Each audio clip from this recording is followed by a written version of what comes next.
예수 날 건져 주시오니 곧 평안히 쉬리로다.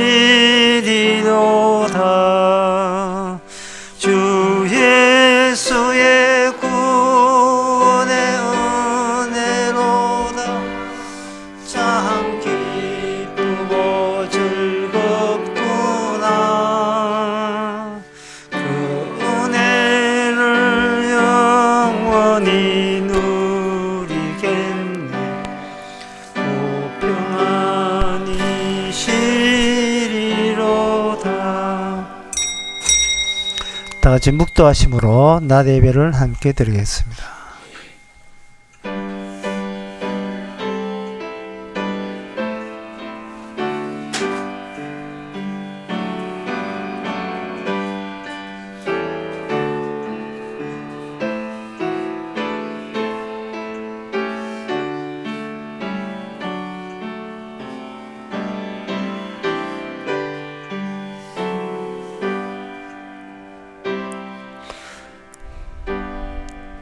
전능하사 천지를 만드신 하나님 아버지를 내가 믿사오며 그 외아들 우리 주 예수 그리스도를 믿사오니 이는 성령으로 잉태하사 동전 마리에게 나시고 본디오 빌라도의 교훈을 받아사 십자가에 못 박혀 죽으시고 장사한 지 사흘 만에 죽은 자 가운데서 다시 살아나시며 하늘으로 사전능하신 하나님이 편한 자 계시다가 죄로서 산자와 죽은 자를 심판으로 오시리라. 성령을 믿사오며 거룩한 공예와 성도가 소료통하는 것과 죄를 사하여 주시는 것과 몸이 다시 사는 것과 영원히 사는 것을 믿사옵나이다. 아멘. 악인의 범죄하는 것은 스스로 올무에 되게 하는 것이나 의인은 노래하고 기뻐하느니라. 하나님 아버지, 세상 사는 사람들이 남들 보기에 근사하게 보일 줄 몰라도 자기의 함정인 것을 스스로 자기의 무덤을 파고 있다는 사실, 그것을 저희들이 깨닫게 하여 주시옵소서. 도리어 의인은 모든 일에 기뻐하고 노래하고 감사하는 그런 삶을 보인다는 이 대조적인 것을 말씀을 통해서 파악하게 하여 주시옵소서. 예수님의 이름으로 기도옵나이다. 아멘. 교동문 2번입니다.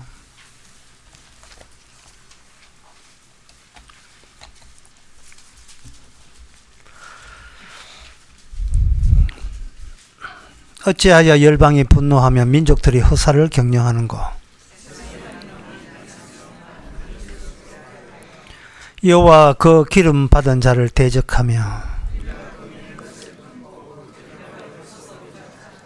하늘에 계신 자가 웃으시며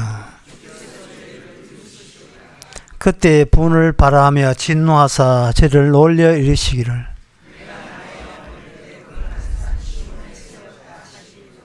내가 영을 전하노라. 여호와께서 내게 이르시되 내게 구하라. 내가 열방을 유업으로 주리니. 아멘. 자리에 앉아서 찬송가 98장 합시다.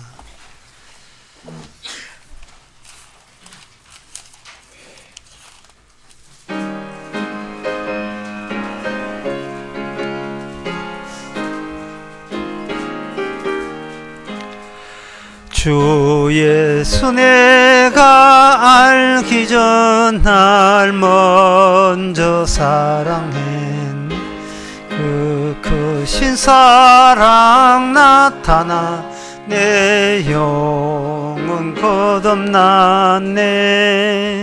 주 내 맘에 늘 계시고 나 주의 안에 있어 저 포도비유 같으니 참 좋은 나의 친구.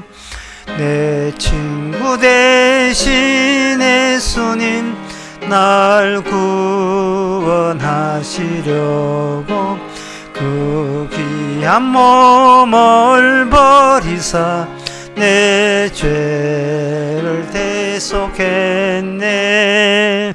나 주님을 늘 믿으며 내 손을 의지하고 내 몸과 마음을 바쳐서 끝까지 충성하리. 내 진실하신 친구여 은혜 내려주사 날 보호하시고 내 방패 되옵소서. 그 풍성한 참 사랑을 네 능히 끊을 소냐. 날 구원하신 예수는 참 좋은 나의 친구. 이 시간 다 함께 기도할 때에 이상철 집사님 기도하시겠습니다.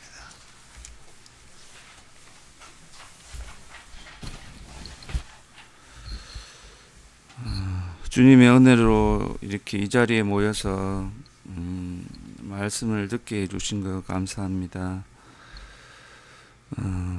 우리가 말씀을 들을 때에 그 말씀이 우리 마음에 새겨지고 그냥 좋은 이야기가 아니라 생명이 될 수 있도록 지켜주시옵소서. 그리고 그 말씀이 우리한테 작용하여서 우리가 이 복음의 말씀이 어떻게 해서 우리한테 오게 되었고 그것이 어떻게 활동하고 있는지를 저희가 알게 해주시고, 그리하여 이 복음이 있게 된 그 과정에 그 하나님의 마음과 그 예수님의 그 고난을 받으실 때 고난과 그 예수님의 그 마음을 알게 되어서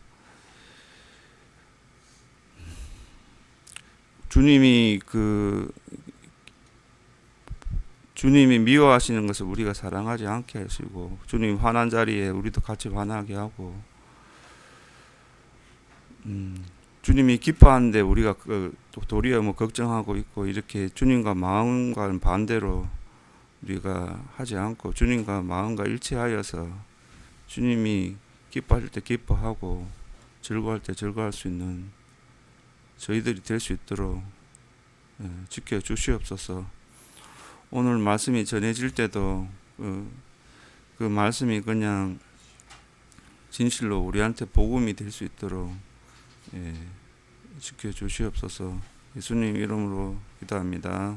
아멘.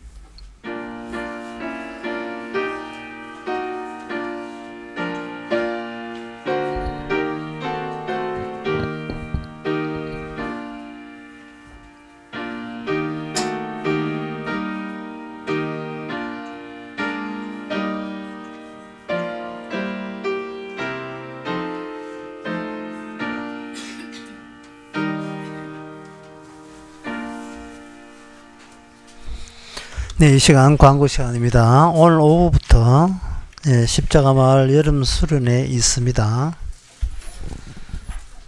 겨울 수련회 있습니다. 주제는 고린도 후서입니다. 장소는 경남 가야산 호텔입니다. 겨울 수련회 우리에게도 포함되어 있습니다. 참 많이 참석해 주시기 바랍니다. 다른 광고 없으면 찬송가 211장 하겠습니다.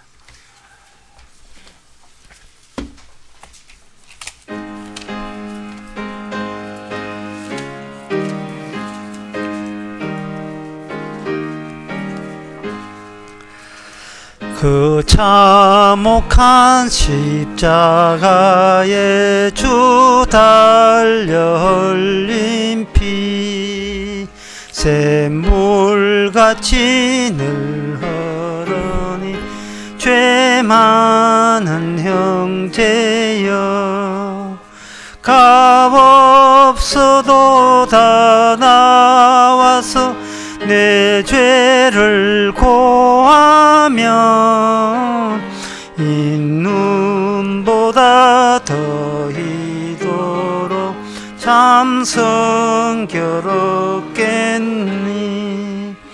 나 믿노라 나 믿노라 보혈의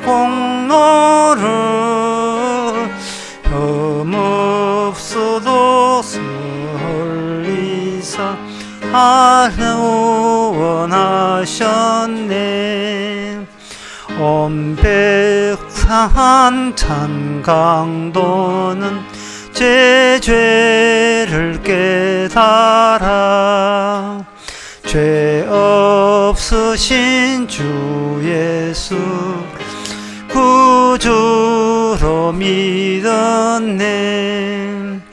내 지은 죄 흉악하나 주 예수 믿으면 용서받은 강도같이 곧 용서받으리. 나 믿노라 나 믿노라 보혈의 공로를 없어도 피 흘리사 날 구원하셨네. 온 백성의 죄 사신 하나님 어린 양 그 십자가 지심으로 온 인류 구했네. 저 영원한 새 나라에 다 같이 모여서 금거문고 한곡조로 새 노래 부르리. 나 믿노라 나 믿노라 보혈의 공로를 없어도 피 흘리사 날 구원하셨네. 하나님의 말씀은 히브리서 13장 16절 한절입니다. 오직 선을 행함과 서로 나누어주기를 잊지 말라. 이 같은 제사는 하나님이 기뻐하시느니라. 아멘. 제사라 하는 것은 사람이 할 수가 없고 하나님께서 친히 제사를 차려주신 겁니다. 시내산에서 모세가 하나님 만나고 다시 백성들에게 돌아왔던 그 이유가 하나님이 받으실 만한 그 제사의 규칙과 그 원리, 그리고 더 중요한 것은 그 제사가 새로운 현실로 교체가 된다는 걸 알리기 위해서 모세가 그 백성들에게 돌아왔습니다. 백성들 입장에서는 이미 죽었다고 여겼고, 백성들 입장에서는 모세가 나타날 때 깜짝 놀랬지요. 아무것도 준비 없이 산으로 올라갔는데 한 달 10일 만에 40일 만에 내려왔을 때 그야말로 저게 귀신인지 유령인지 놀랬을 겁니다. 상당히 반가울 수도 있는데, 반가운 사람도 있을 수 있는데 그거는 인간의 일방적 입장이고요. 모세는 산에서 내려와서 제일 먼저 보여준 반응은 벌컥 화를 내는 거예요. 화내는 이유는 뭐냐면 다르다는 거예요. 다르다. 너희들이 생각하는 여호와하고 직접 여호와와 다른 하나님이다. 다른 여호와다. 이름은 명칭은 여호와인데 전혀 다른 여호와다. 그것을 다른 여호와인 것을 그 차이 나는 것을 율법을 가지고 증거로 제시를 합니다. 율법을 통해서 제사라는 것, 오늘 본문에 나오는 이 제사라는 것을 중간에다가 집어넣고, 누구든지 이 제사를 통과하지 아니하면, 제사에 참석하지 않은 자는 하나님의 진노의 자식이다. 그것을 천명을 해요. 그걸 완전히 발표를 합니다. 그리고 그 이스라엘을 뭘로 보냐? 제사장 나라로 보는, 규정을 하는 게 제사장 나라. 제사장 나라 하는 것은 제사 시스템 바깥에는 없다는 거예요. 인간은 제사 시스템 안에서만 내 백성이 되고, 그 제사 시스템 바깥에는 도저히 그런 인간들을 성립할 수 없는데 인간으로 간주하지 않는데 그 이유가 이 제사로 머물지 않고 효과를 보여주는 것이 바로 새로운 새하늘과 새 땅의 근거가 이 제사에서 비롯되는 겁니다. 그래서 오늘 본문에 보면 선한 행함과 서로 나누어준다는 것은 이건 인간이 하는 것처럼 느껴지지만 요 선한 행함과 그리고 나누어준다는 그것은 어디서 비롯되어야 되는가? 제사 안에서만 성사된 그것을 나누어주는 거예요. 제사에 대한 효과를 분배하고 나누어주는 것. 이것이 바로 나누어주는 겁니다. 여러분들도 알다시피 마태복음 10장에서 예수님과 12제자가 움직이기 시작합니다.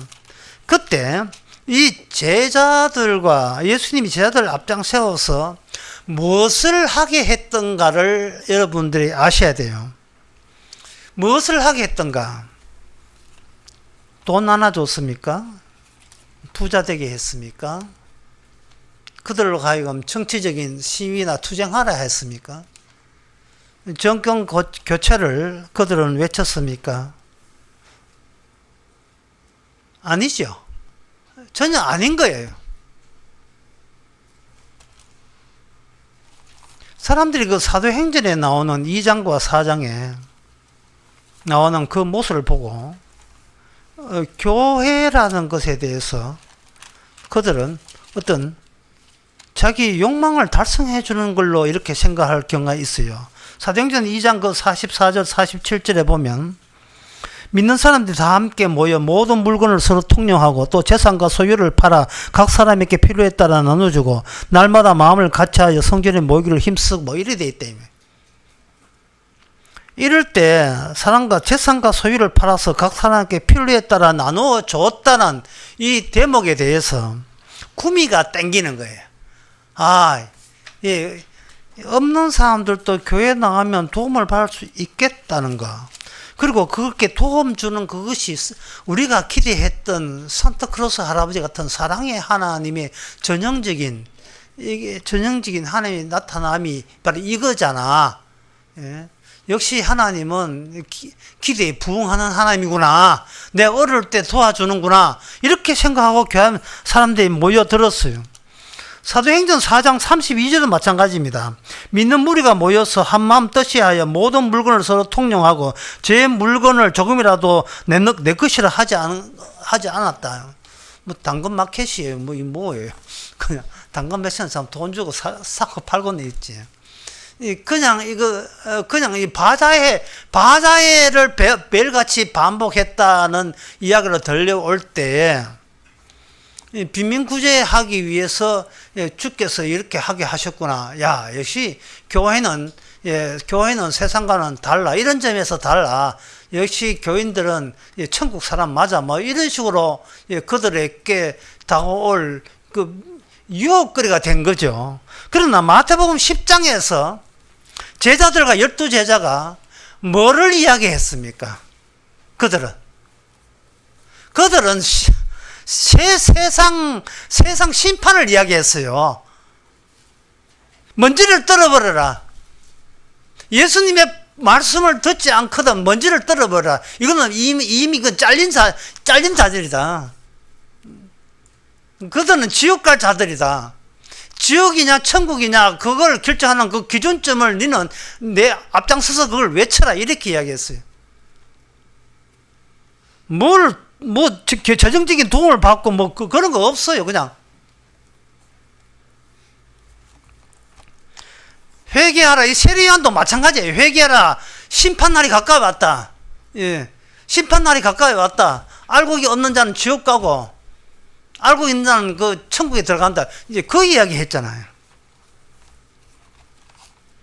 교회라는 것에 대해서 교회한테 모두 얻어먹을 생각하고 교회가 뭘 남을 도와주는 국가 산하에 어디 구제단체 구세군 딸랑이 시끄럽게 떠는 이거 딸랑딸랑 크리스마스 때 하는 거 그런 거 해가지고 어려운 사람 도와주는 거 그거는 사람이 할 수가 있는 일이에요.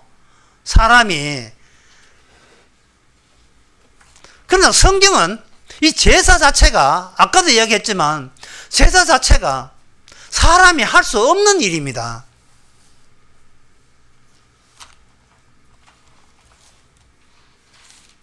사람이 할 수 있는 일과 사람이 할 수 없는 일이 대체가 될 때 그 대체의 경계선에서는 뭐밖에 없는 건 심판이죠. 하나님의 심판밖에 없습니다.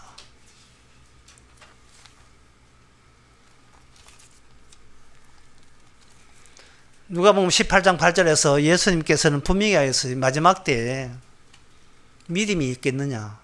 믿음이 없다는 거예요. 이걸 다른 말로 하면 혹시 이 예수님의 복음을 믿는 자가 혹시 있거든, 없는 게 맞는데 혹시 있거든, 신기해해라. 신기하게 느껴라. 혹시 여러분 자신이 복음을 받아들이거든, 여러분이 여러분 자신에게 신기하게 느끼세요. 예, 스스로 뭐 이런 인간이 다 있냐. 본인이 본인 보고 그렇게 낯설게 느껴져야 된다고요.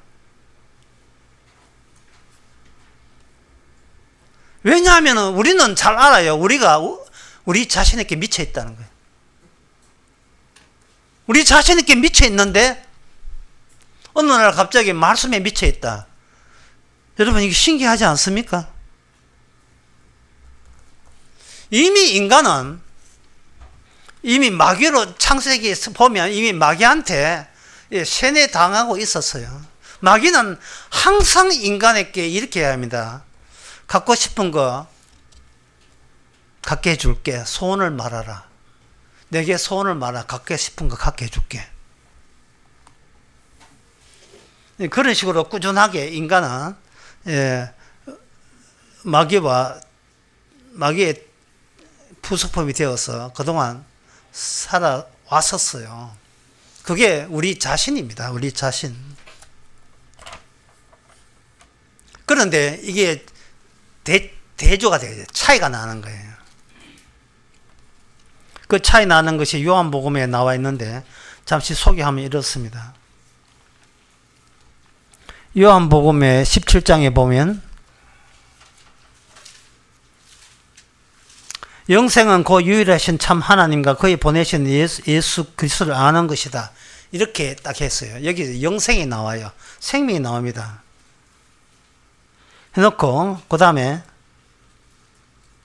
8절에 보면 나는 아버지께서 내게 주신 말씀을 저에게 주었사오니 저희는 이것을 받고 내가 아버지께로 나온 줄을 참으로 알며 아버지께서 나를 보내신 줄을 믿었사오나이다. 내가 저를 위해서 비옵나니 내가 비옵는 것은 세상을 위함이 아니고 내게 주신 자들을 위함이라. 내게 주신 세상을 위함이 아니고 세상에서는 신기함이 없습니다. 세상은 모조리 다 서로 의사가 통하는 그러한 의견 교환이 가능한 기본적인 자질이 탑재되어 있어요. 신기함이 아니에요.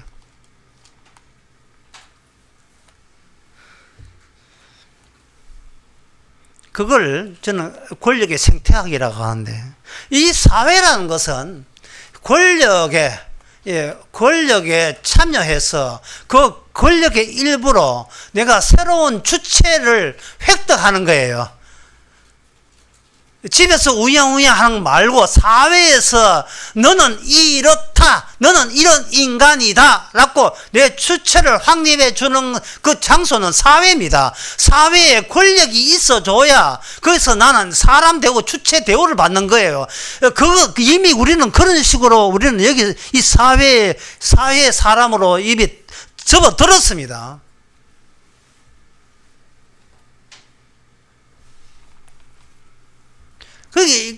그런데 이 성경이 보면 그게 아니고, 그런 사회 사람 아니고, 그런 세상에 속한 사람 말고, 내게 주신 사람이 따로 있다고 한 거예요. 내게 주신 사람이 따로 있다.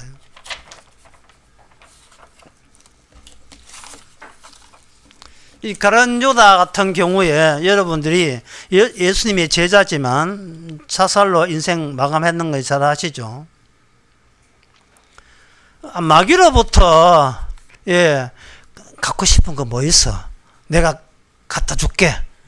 내한테 소원을 말해봐. 내가 소원을 말하면 내 소원을 이루어줄게.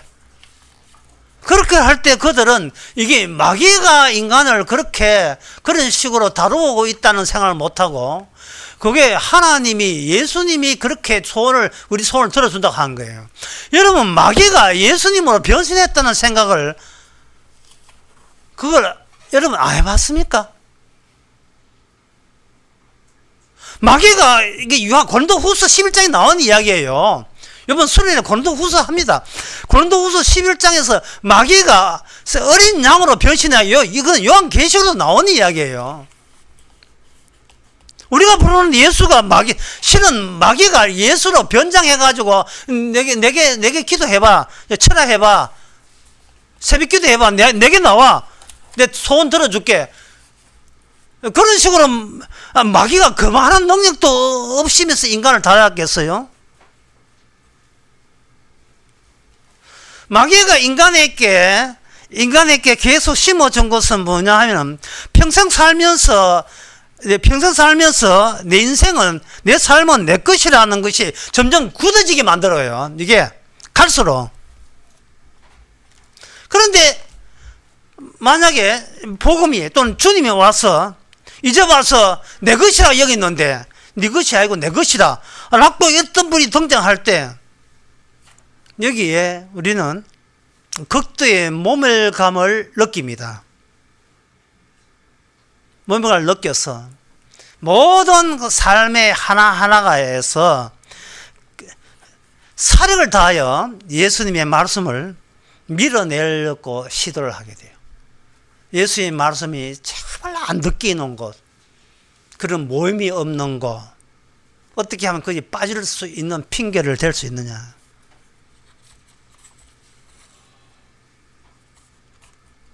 가룟 유다가 결국 예수님을 차고 팔아먹고 자기도 죽는 이유는, 예수님의 결별이 주님의 결별선에 대해서 두려움을 느끼고 자기 쪽에서 주님을 정리하려고 했기 때문에 그렇습니다. 못 먹는가?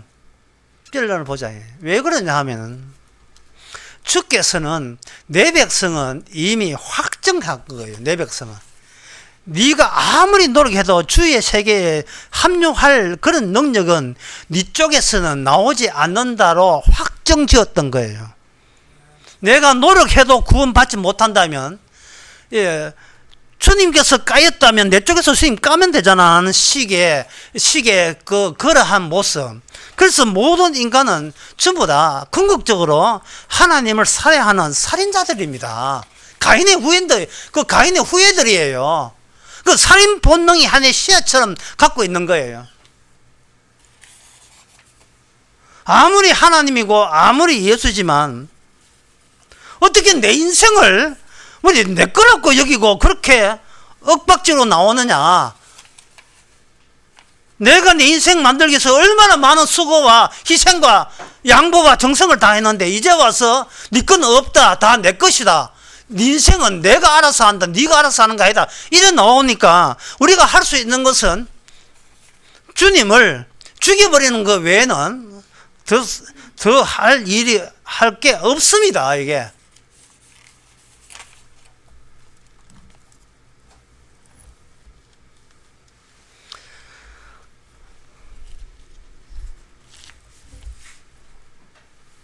주님은 현재 있는 이 마귀에 들린 우리 인생을 책임지지 않습니다. 책임지는 것은 마귀가 책임져 주지 우리 인생을 책임지지 않습니다.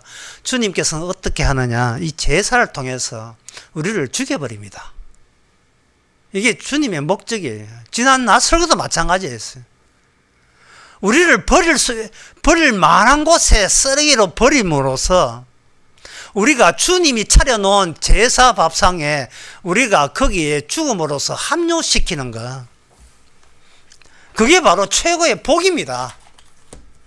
나한테 미쳐있는 것을 말씀에 미쳐있는 걸로 바꾸는 거예요. 그 이유는 이거예요. 선악과를 따먹을 때 이미 죽었어요. 이미 죽었다는 생명하고 아무 상관이 없습니다.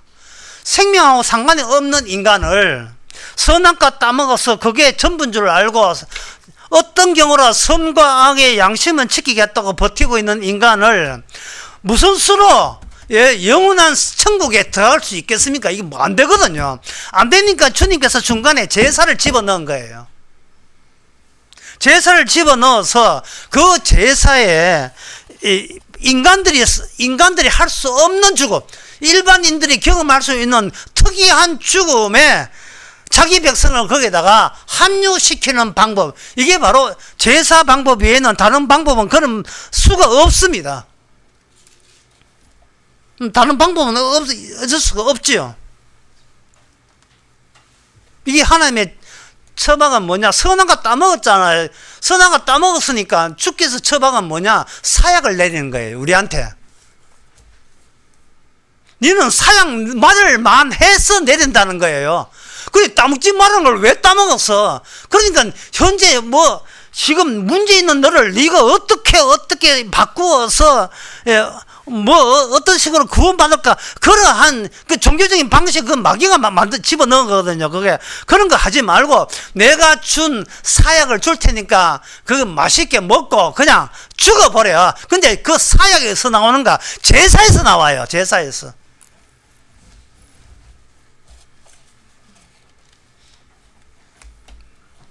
수련회 한다고 어떤 집사님이 저한테 환약을 이렇게 주셨어요. 묵으라고. 뭐 다른 사람 묵고 힘내서 뭐 강의 잘하라고 주는 건데, 그게 저는 그렇게 얘기하지 않습니다. 예, 이게 사약입니다. 당신이 죽어야 말씀이 나온다는 게. 당신이 살아있으면 말씀이 안 나오니까. 참, 이 복음이 없는 교회를 수십 년 들었던, 복음이 있어도 마찬가지, 없는 교회 수십 년 들었던 그 교회의 이야기를 참 안 끄집어내려고 내가 매를 모았는데, 네. 이거는 그 교회만이 아니고 우리 교회뿐인 모든 교인들이 또 다 마찬가지예요. 뭐냐면 그 교회 이름은 바뀌지 않겠습니다만은, 그 교회가 현재 서울 송파구에 있는 교회인데 부동산 가격이 이렇게 해가 1200억 된다예요. 1200억 되도록 거기에 오랫동안 우리나라 최고의 강해 설교자로서 현재 나이가 지금 80이 넘었는데, 그분들이 그 목사가 계속해서 그 교인들이 그 목사님 설교 좋다고 따라 나온 교인들이 그 교회예요. 진짜 그 교회 이야기하고 싶다. 진짜. 하고 싶은데, 그 교회 하면서 자기 아들을 부목사가 집어넣었다고요. 집어넣었는데, 그 교회가 1200 되니까, 그 목사 이제 80 넘었으면 원로 목사 아닙니까? 100억을 달라 했어요. 예. 내 아들이 이제 교회 분립을 해야 되는데, 교회 부입할 때 나도 같이 아들 따라 나온다. 근데 따라 나올 사람들 해보니까 우리 교인 중에서 300명 따라 나오는데, 300명 따라 나와가지고 뭐 집회하려고 하면 서울 그 비싼 부동 가격에서 100억 정도 있어야 300명 교회 같은 모습으로 그냥 하겠는데 100억 달라겠어요. 그 당에서는 당신은 원로 목사니까 그런 권리가 없습니다 하고 막 단호하게 투표도 없이 그냥 단호하게 내쳤어요. 그러니까 이제 100억에서 40으로 내려왔습니다. 40억 좀 더. 이거는 거지도 아니고 하여튼, 예. 당신은 물로 이게 교회에 그게 할 수 없습니다. 너가 내 때문에 1200이 있잖아. 내 집은 100억이다. 이래 한 거예요.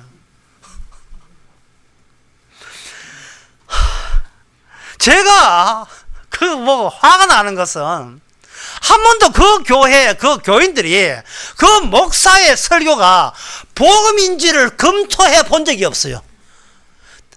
복음인지를 검토해 본 적이 없다. 복음인지를. 왜냐하면 교인들은 그 복음 비스무리한 그 설교에 가지고 요령을 부린 거예요. 내 인생 내 것은 안 거치고 죽어서는, 그러니까 요령 부를 빌미를 그 목사가 복음도 아닌 복음 비슷하게 뭐 하나님이 열심히 계산하면서 전한 거예요. 그러니까 내 것은 내 것으로 안 건드리고 죽어서는 호강할 수 있는, 천국 가서 호강할 수 있는 빌미를 교인들에게 제공한 거예요. 교인들은 하도 말씀이 좋으니까 외부에서 헌금을 하니까 자기들은 헌금 안 해도 1200억 채소를 모을 수 있던 거예요. 그러니까 그걸 누가 아느냐? 목사가 아니까 내 설교에서 돈 모아는 거 내 가져가 있기네. 당신은 원래 목사는 돈 못 준다. 이건 내 거다. 우리 거다. 이 된 거예요. 가룟 유다대 후예들이에요. 그 목사나 교인들이나 똑같아요. 그러면 당신 같으면 그 교회 당회장 같으면 어떻게 해결하겠는가? 해결점은 굉장히 쉽습니다. 굉장히 쉬워요. 이게 뭐냐 하면은 당신이나 내나 이 교회나 모조리 이게 거짓이라는 사실을 인정하면 돼요. 거짓이라는 게. 이게 전부 다 가짜고 거짓이라는 걸 그거 인정하면 돼요. 진짜는 예수님밖에 없고 진짜는 주님만이 진짜예요. 거짓이라는 건 주님밖에 없습니다.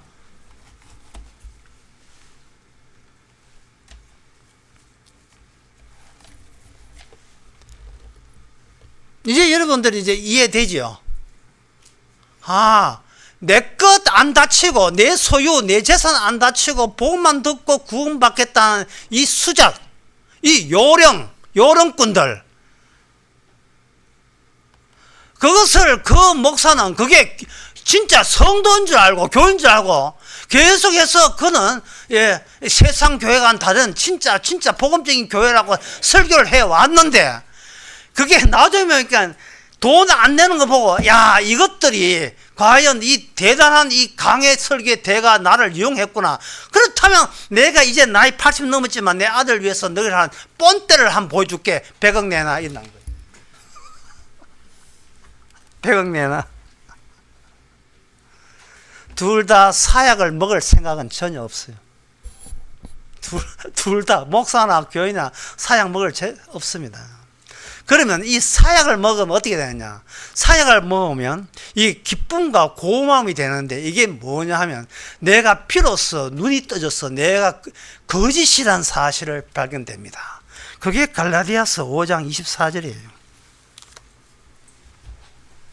갈라디아서 2장 54절에 거기에 육의 열매와 성령의 열매가 나오는데 그리스도 예수의 사람들은 이 나와요. 그리스도 예수의 사람들은 믿는 자는 없어요. 믿는 자는 없는데 신기하게도 정말 신기하게도 없는 게 마땅한데 자기한테 미치는 인간이 무슨 구원을 천국을 가요. 없는 새 마땅한데 마지막에 믿음이 있는 자를 보이느냐? 없어요. 없는데 신기하게 나타나요. 정말 신기하게. 본인도 놀래요. 내가 이렇게 신기한 인간인지. 신기한 인간인데 특징이 뭐냐? 예수 사람은 자기의 정과 욕심을 십자가에 댕가는 모가지 날아간 거예요. 이걸 알기 쉽게 하면 뭐냐 하면 이게 여치기 하는 건데, 여치기 뭐냐 하면 옛날에 그 간식거리 없어서 엿 같은 거 많이 샀잖아요. 엿을 이렇게 두 동강 친구끼리 대기해가 여치기 엿 사가지고 여치기를 중간에 굴단한 요걸 뚝 불어요. 부르고 그 다음에 훅 불어요. 오늘 설교 제목은 훅입니다. 훅 불어요. 훅 불어서 누가 구멍이 큰가를 걔가 이긴 쪽이 이제 엿값을 내는데 주님의 제사가 뭐냐 하면은 선악과와 생명나무 사이에 제사를 집어넣었잖아요. 제사가 뭐냐? 인간들로 하여금 자기가 구원될 인간을 아주 두동강 내요. 훅 불어요. 훅 불어서 그 안에 피가 들어있는지 아니면 자기의 정성이 들어있는지를 보는 거예요. 훅 불어서. 내 인생 이만큼 살 때까지 얼마나 내한테 정성을 기울였는지. 정성 기울으면 이건 육의 열매예요. 지옥 가는 육의 열매예요. 그런데 그 안에 댕강 내 모가지 날아가고 주님의 피가 있으면 성령의 열매를 맺습니다. 그러니까 두 동강 났으니까 갑자기 믿는 자에게는 어떻게 되냐? 믿는 자에게는 이게 자아가 두 동강 났으니까 두 동강 난 두 개의 자아가 나누어졌죠. 구원받는 자아에 관심을 두는 게 아니고, 잘 들으세요. 내가는 구원받았다가 아니라 구원받지 못할 자와 구원된 나 사이에 제사 시스템이 가동되어 있다는 거예요. 관심이 제사 시스템이에요. 나를 날마다 여치게 하는 거예요. 그게 현상성입니다. 현상성. 한쪽은 나는 선악체계를 갖고 있어요. 내가 얼마나 훌륭하냐, 얼마나 선하냐, 얼마나 착하냐, 내가 얼마나 이익 보느냐, 손실은 적게 보고 이익은 많이 보느냐, 여기에 지금 미쳐있는 나. 그 다음에 뭐냐면은 신기하기 짝이 없는, 내가 왜 천국 저쪽에 왜 주님 쪽에 왜 가 있지? 신기하게 여기는 그쪽 사이를 보는, 그 차이를 보는 거예요.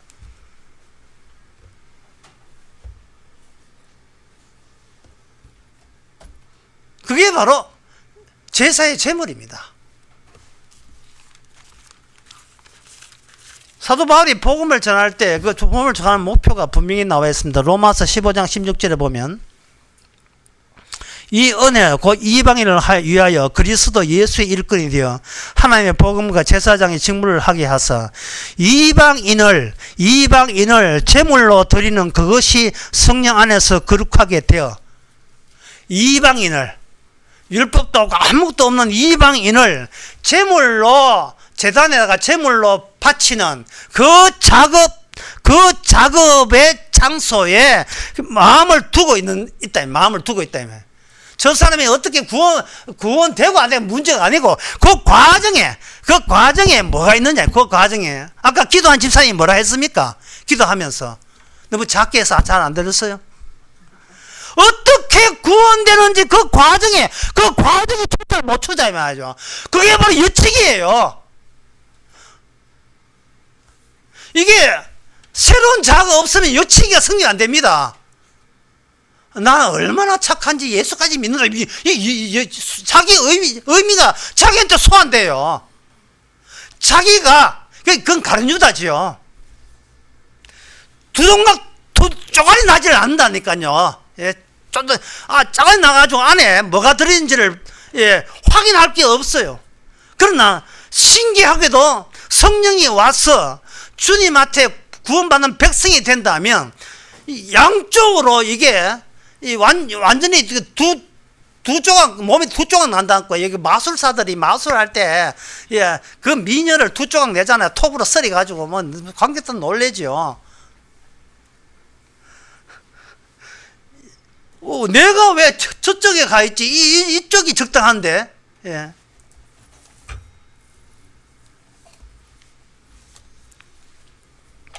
인간의 주님께서 왜 그렇게 우리를 하여금 산 제물이 되게 하는가, 산 제사가 되게 하는가. 산 제사는 이야기는 로마서 12장 1절에 나옵니다. 그러므로 형제들아 너희를 위하여 너희 몸을 하나님께 기뻐하는 거룩한 산 제사 드리라. 이것이 너희에게 영적 예배니라. 이렇게 했는데, 이 영적 예배라는 말은 뭔 뜻이냐 하면 탐지기라는 뜻이에요. 탐지기. 이게 바로 예수님과 12 제자가 해야 될 일. 예. 어려운 사람 도와주고 그 일을 한 게 아닙니다. 그들은 이 세상에 대해서 예수님 안목으로 규정하는 일을 했어요. 너는 끝났어요. 너희는 다 끝났어. 이 감식반이 요원으로 양수께서 양성하고 그것을 고용한 겁니다. 어디 안에서, 제사 안에서 이루어졌습니다. 그 이유는 인간의 육이라 하는 것은 그동안 마귀에 의해서 자체적인 육의 탐지기 역할을 한 거예요. 예를 들어서 인간이 자기의 육을 떠나려고 치면 우리의 육이 악마에 의해서 자동적으로, 예, 경고등이 들어옵니다. 너는 너하고 의논해. 너 아무 말 듣지 마라. 네가 중요해. 그 선 넘어가지 마. 경고해가지고 너는 인생이야. 예? 항상 그 점을, 예, 유지해. 경고음이 들어온다고요. 적당히 믿어. 적당히. 예? 적당히 하라고. 성경도 적당히 지키고. 예? 이런 식으로 경고음이 들어온다고요. 그게 이제 그 경고음에 대해서, 예, 점검반이 가동되는 게 바로 성령의 점검반이 가동됩니다. 그 어서 하는가? 그게 바로 선악과는 이렇고 생명나무는 이렇다라는 것을 점검하는 점검반이 가동되는데, 그 점검반이 누구냐? 오늘날 이 성도예요. 제사 안에서 새로운 인간형으로 다시 탈바꿈되어서 관심사가 어떻게 구원받느냐가 아니라 도대체 나를 두동하는데 여기에 예수님께서 제사가 어떤 식으로 여기서 가미되었는지를 말해주는 겁니다. 그게 바로 믿음의 선배들이 그 일을 했거든요. 했는데 그 중에 한 애가 히브리서 11장 그 5절에 보면 에녹이 나옵니다. 에녹은 죽음 없는 죽음, 역시 특이한 죽음이에요. 일반인들의 죽음이 아니고 죽음 없는 죽음을 에녹이 보여주고 있습니다. 히브리서 11장 5절에 보면 믿음으로 에녹은 죽음을 보지 않고 옮겼으니 하나님이 저를 옮기심으로 다시 보이지 아니하더라 이래요. 우리가 상상하고 우리가 예상하고 모든 인간은 죽게 되어 있다. 한 번 죽는 것은 정하신 일이고 죽는데, 에녹은 왜 같은 인간이면서 왜 안 죽었느냐 하는 문제가 생겨요. 에녹은 왜 안 죽느냐? 그것은 에녹이 주님과 함께 동행함으로써 에녹은 이미 장차 올 예수님의 죽음 안에 동행이라는 방식으로 자기 죽음이 있으면서 동행 자체가 죽어 있는 채로 동행하고 있다는 거예요, 그게. 근데 그게 자기 죽음이 아니에요. 에녹의 특징은 뭐냐? 모든 인간들은 아무리 예수도 과거로 돌아가기 때문에 과거의 존재에 불과해요. 아무리 열심히 해도 돌아서면 아무것도 없어요. 그냥 과거 기억만 있어요. 근데 에녹은 미래가 에녹 안에 작동합니다. 미래가. 왜냐하면 미래를 결정하신 분이 에녹과 함께이기 때문에요. 근데 성도는 뭐냐 하면은 내 인생은 내 것이 아니기 때문에 주님의 것이기 때문에 주님의 그 미래에 하실 일이 벌써 내 안에서 작동되고 있는 거예요. 그게 바로 제사입니다. 죽일 것은 죽이고 죽음 뒤에 살릴 것은 살린다. 이것이 제사로서 나타나는 거예요. 제사로서. 이것은 에녹뿐만 아니고 이게 엘리야도 마찬가지예요. 이거 엘리야 열왕기하 1장에 보게 되면 한해 코미디가 나옵니다. 코미디 장면을 제가 읽어 드릴게요. 열왕기하 2장 16절. 가로되 당신의 종들에게 용사 50인이 있으니 원컨대 저희로 하여금 당신의 주를 찾게 하소서. 염려컨대 여호와의 신이 저를 들여다가 어느 산에나 어느 골짜기에 던졌을까 하나이다. 엘리사가 가로되 보내지 말라 하나 무리가 저로 부끄러워하도록 강청하며 보내라 한지라. 저가 50인을 보내었더니 사를 찾되 발견하지 못하고 엘리사가 여호와의 머문 중에 무리가 돌아오니 엘리사가 저희께 이르되 내가 가지 말라고 너희께 이르지 아니하였느냐 하였더라. 엘리야가 죽었는데 시체를 찾겠다는 거예요. 인간한테는 중요한 문제죠. 왜? 위대한 사람 시체 찾아서 무덤으로 만들어야 미래에 계속에 귀감이 될 테니까, 남한테 신앙적인 몸이 될 테니까 찾아야 되는데 시체가 보이지 않는다는 거예요. 엘리사는 알아요. 죽음 없는 죽음이 따로 존재하는 그 죽음이 있다는 거. 제사라는 것 때문에 안 죽어도 이미 죽음 안에 들어있는 새로운 공간이 생겼다는 것을 엘리사는 알고, 다른 사람들은 모르니까 다른 사람들이 시체 찾겠다고 그렇게 코미디를 벌리고 있는 거예요. 신약 성경에서 그렇게 이야기하는 게 뭐냐 하면은, 여러분들은 이미 죽었습니다는 말, 교회를 10년, 20년, 30년, 40년, 50년 다녀도, 60년까지 땡길까요? 60년 다녀도 내가 하나님 보시기에 죽은 존재를, 죽은 시체에 불과하다는 거야. 주께서 우리를 쓰레기로 제사에 집어넣는다는 거야. 우리의 정성을 보는 게 아니고, 우리의 착함을 보는 게 아니고, 이 선악에서 나오기 때문에 안 받아요. 일체 우리는 안 받습니다. 내가 그렇게 강도하는 내 인생 책임 안 받습니다. 너는 죽어야 되기 때문에 우리 말씀으로 죽여서 제사에다가 시스템을 집어넣는 거예요.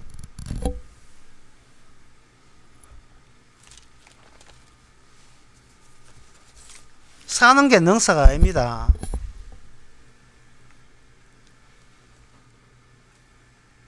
오히려 죽었는데 이렇게 살아서 말한다는 것 자체가 오히려 이게 얼마나 신기한 일인지요. 여러분들은 그렇게 생각해 봤습니까? 내가 왜 살아있지? 이게 왜 살아있지? 살아있으면 안 되는데.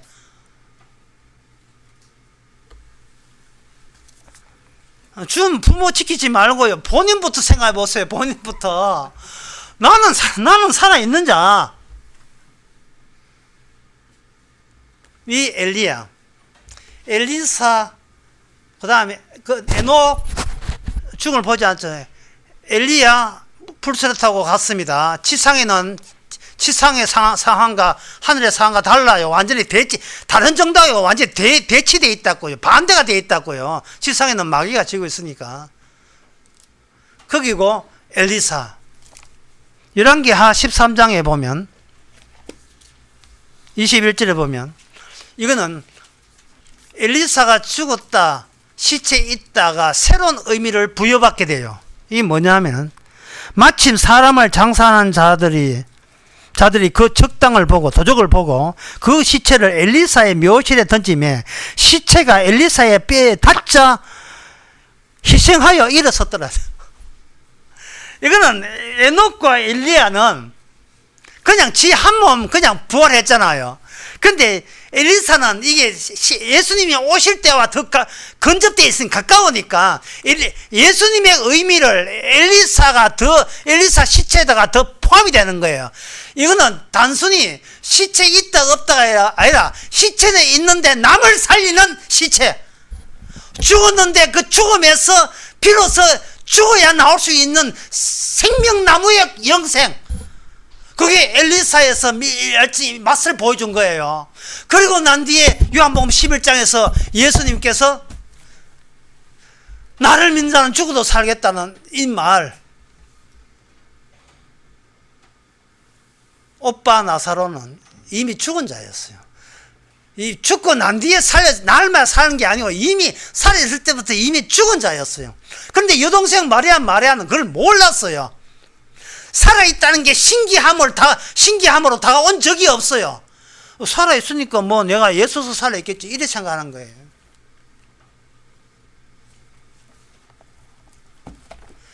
이렇게 우리를 두 동강 내에는 이 결정적인 근거는 로마서 7장 25절에 나와 있습니다. 로마 7장 25절에 우리 주 예수 그리스도로 말미암아 하나님께 감사하리로다. 그런즉 내 자신이 마음으로는 하나님의 법을 육신으로는 죄의 법을 섬기노라. 본인이 하나인데 본인이 여치기 당했어요. 둘로 나는 하나님을 감사하고 나는 지금 죄에 굴복되어 있고, 그러니까 둘 중에 어느 쪽이 너야? 라고 그런 질문을 하지 마라. 질문을 하려면 멀쩡한 너를 죽게 하고 네가 멀쩡하지도 않은 너를 이미 영생에 집어넣은 그 중간 과정에 어떠한 시스템, 어떠한 십자가가 그 안에 작용하고 있느냐, 그것을 보여주는 그 역할, 점검만 역할을 사도 바울이 하고 있고 오늘 우리가 해야 될 일입니다. 나는 두 동강 났는데 예수님이 나를 이렇게 만들었다. 항상 여치기 해가 항상 나를 두 동강 만들어 가지고 세상에 내 뜻과 내 소원은 작살 내시고, 그런데 그 작살 내는 것보다도 더 나를 거짓으로 규정을 해 주시고, 그 다음에 그런데 그 거짓된 것은 거짓된 지옥에 가야 되는데 신기하게 천국 가 있고, 이 기쁨 여러분 어떻게 감당하실 겁니까? 예? 아까 이야기한 교인처럼 그렇게 돈 첫입에 쥐고 돈 안 내놓으려고 버티겠어요? 둘 다 거짓인데. 이 교회에 있다. 1200 교회에 있다. 야, 주지 마라. 원래 뭐 주지 마라. 이 교인들 그래야 되겠어요. 안 그러면 교인들 요거 하면 요거 본때를 보여야 돼요. 이 교인들을 내가 오해했구나. 100억 내놔. 이 이름 목사 내야 되겠어요.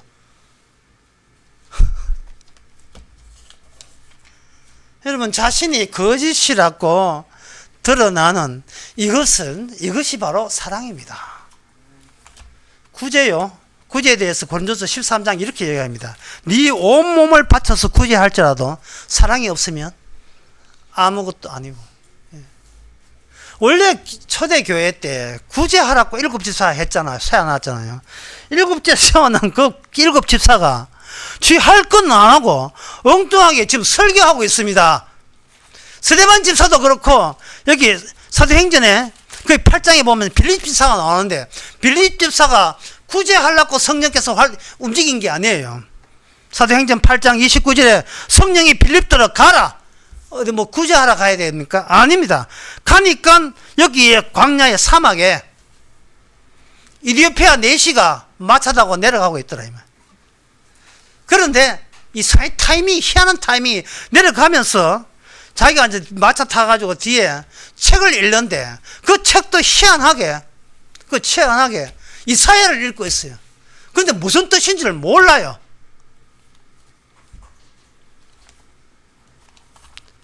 사도 바울이 로마서 10장에서 언급하는 거, 구제하고 사랑 베풀고 이래서 구원되고 사람들을 변화시킨 게 아니에요.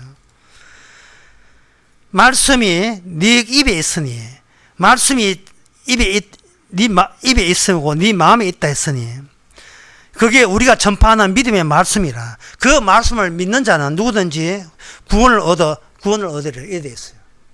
구제가 아닙니다. 돈 몇 푼이 아니에요.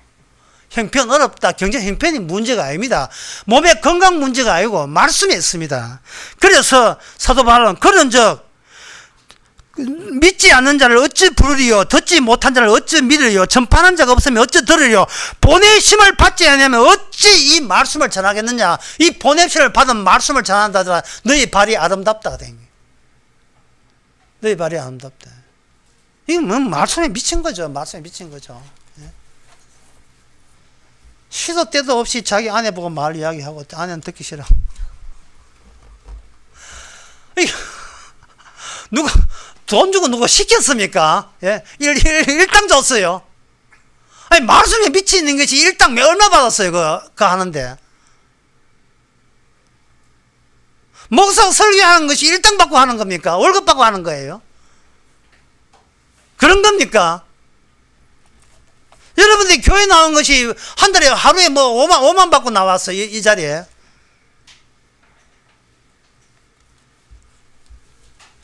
제발 저에게 사역을 달래. 사역을 내리소서.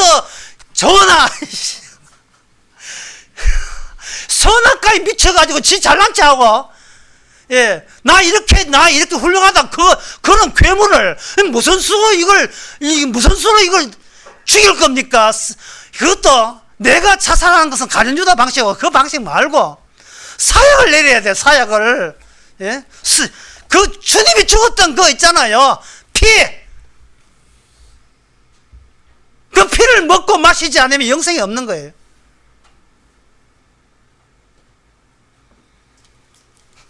예수님께서 요한복음 6장에서 사람들에게 떡과 고기를 주니까 사람들은 예수님이 경제적 대통령인 줄 알고, 예, 이제 하메메이하고 다르죠.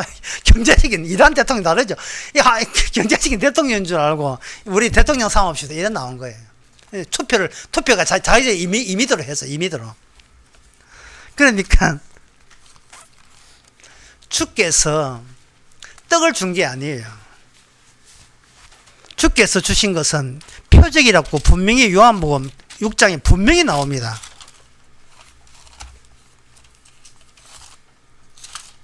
(6장)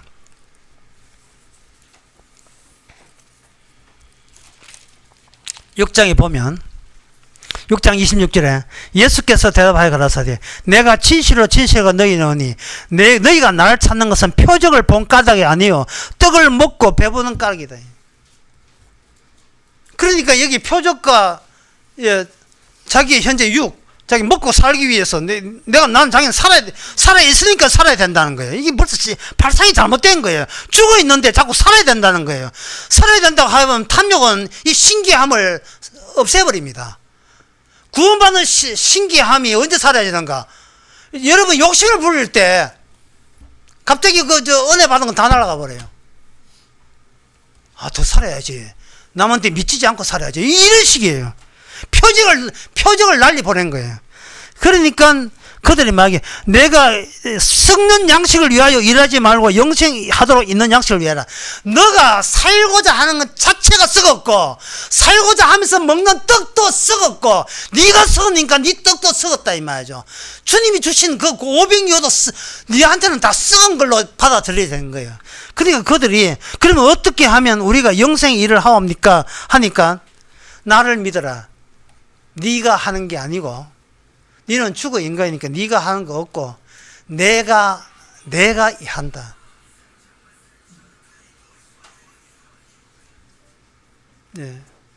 내가 한다. 그럼 주께서 주신 것은 무엇을 주었지요? 주님이 주신 것은 그 떡과 고기가 예수님의 살이었고 예수님의 피였습니다. 주께서 나눠주신 것은 그걸 나눠줬어요. 이건 제자들도 이거 몰랐어요. 왜냐하면 제자들이나 사람들은 거짓된 것은 죽이는 게 약이지 거짓된 것은 살리는 게 약이 아닙니다. 그거는 자꾸 마귀가 독촉해가지고 교회 나왔으니까 네가 나중에 구원받을 거라 자꾸 마귀가 자꾸 그렇게 예수님처럼 예수님으로 변장해가지고 그렇게 그 거짓말을 해왔잖아요. 우리는 거기에 대해 부담을 안 느끼고 내 건 건드리지 마세요. 보고 믿어줄게요. 이런 식으로 거래했잖아요. 여러분 두동강 우리의 기쁨, 이 감격, 즐거움 그거는 다 신기함에서 나오는 겁니다. 신기함은 우리가 거짓인 것을 분명히 언급할 수 있어야 되겠어요.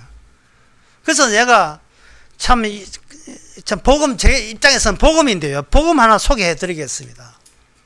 가사를 하게 되면 이제 다시 울지 않겠어. 왜? 나는 거짓이니까요. 거짓이 운다는 게 이건 주제 넘는 일이잖아요. 거짓이 뭐가 울어요? 이제 다시 울지 않겠어. 가락이 왜 튀어나와? 거짓이 왜 울어요? 그래. 다시 슬퍼하지 않아. 자꾸 가락이 나오면 안 되는데. 거짓이 왜 이게 슬퍼해야 돼요? 다시는 외로움에 슬픔에 나는 흔들리지 않겠어. 이 거짓이니까요. 흔들려봐야 안 흘려봐 그 거짓인데 뭐예요? 더는 약해지지 않을게. 많이 아파도 웃을 거야. 왜? 내가 거짓이니까. 거짓을 알게 됐으니까 웃을 일만 남아있죠. 거짓아. 이런 거. 그런 내가 더 슬퍼 보이도 날 위로하지 마. 거짓을 위로하면 안 되지요. 예? 힘이 들 땐 하늘을 봐. 나는 항상 혼자 가야자. 이거 갑자기 동행이 나왔어요. 이거 가스펠성이라. 에녹 같아요. 이미 거짓인 나를 주께서 거짓으로 만들고 제사 시스템 안에서 주와 함께 주의 피와 함께 안에 피로 가득 채웠어. 우리의 정성은 빼버리고 피로 채워서 너로 하여금 이 세상의 제자들로 삼아서 이 세상의 정금반으로 감식반으로 사용하는 거. 이게 뭐 즐겁지 않을 수밖에 없지요. 가볍지요. 예? 비가 와도 모진 바람 불어도 다시 햇살은 비추니까 뭐 햇살 비출까지 할 거 없고 눈물 나게 아픈 날에 크게 한 번만 소리를 질러봐. 나는 거짓이다. 이렇게 나는 거지. 예, 혼자가 아닌 나. 서영은 씨가 불렀던 거. 생편상 수련회 못 가더라도 여러분께 숙제 내리겠습니다. 이 서영은 씨 혼자 아닌 나 다 알고 있겠지만 그래도 집에서 하면 종이 한번 들어보시고 장례식장에서 한번 들어보세요. 이게 간단한 거예요. 얼마나 간단하고 얼마나 이게 쉽습니까? 예? 문제는 예수님한테 문제 있던 게 아니에요. 내가 마귀 들려서 그래요. 뭐 마귀 들린 걸 뺄 수는 없지만 마귀 들린 채로 거짓, 이 더러운 거짓, 진실은 예수님만 진실. 나는 어떤 짓을 해도 거짓, 교회를 믿고 예수를 믿고 구제를 해도 거짓, 이렇게 규정하면 행복 시작이 되죠. 예. 이걸 가지고 우리의 정체성은 이미 확정됐어요. 예. 확정됐어. 과학자들이 금을 딴 걸 한 바꿔가겠다고 애를 썼는데 금의 금의 그 원소가 79번이에요. 나번 82번이고. 이게 원소가 있다는 것은 이게 정체성이다. 그 원소의 그 정체성은요, 정해져 있다는 거예요. 양성자 수, 핵 속에 있는 양정자 수가 79개가 금이라는 거예요. 이거는 바뀔 수가 없어요. 핵융합만 터져도 안 바뀌는 것이 이게 이미 정체성이에요. 원소의 정체성이에요. 원소의 정체성. 물리학은 핵에 가는 거고, 화학과 생물학, 의학은 바깥에 핵 속에 있는 전자에 관한 운동이 바로 화학과 생물학과 의학입니다. 전자의 운동, 우리 신체 속의 전자의 운동. 그러나 핵은 물리학의 소관입니다. 양성자. 그리고 그 양성자 수는 같은데 그 중성자 수가 다른 걸 동위원소로 해요. 정체성은 같은데 활용도가 달라요. 그게 오늘날 성도입니다. 예수님과 하나는 하나인데, 예수님과 정체성은 같은데, 예수님은 벌써 떠났는데 우리는 아직 안 떠나고 있는 거예요. 그게 요한복음 17장에 예수님의 기도 가운데 있습니다. 그걸 하고 마치겠습니다.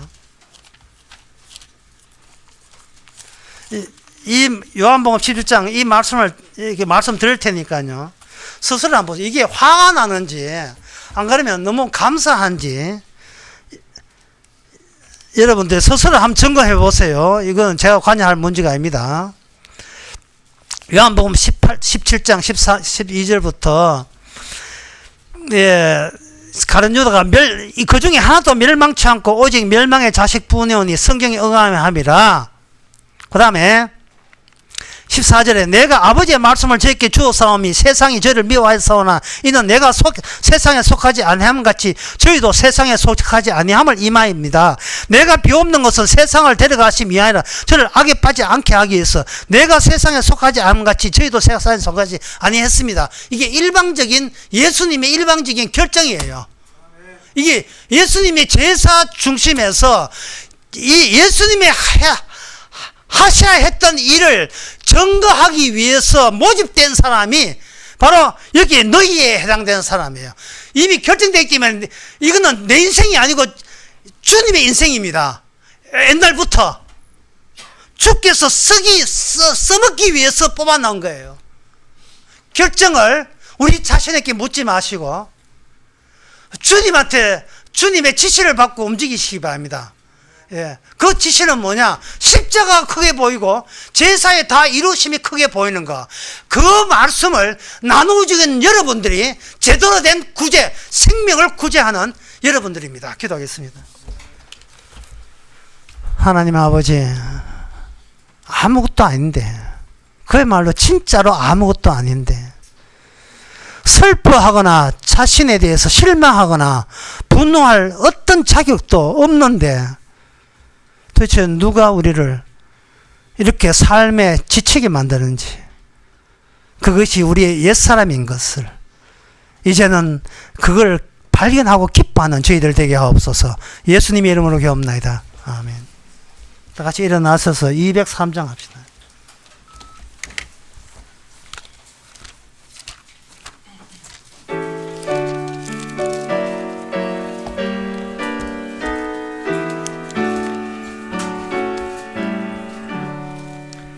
나 행한 것으로 구원을 못 얻고 이 욕심껏 애써도 죄 씻지 못하네.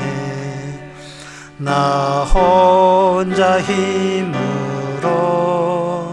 내 주를 못 뵙고 나 탄식하여 울어도 내 짐을 못 벗네.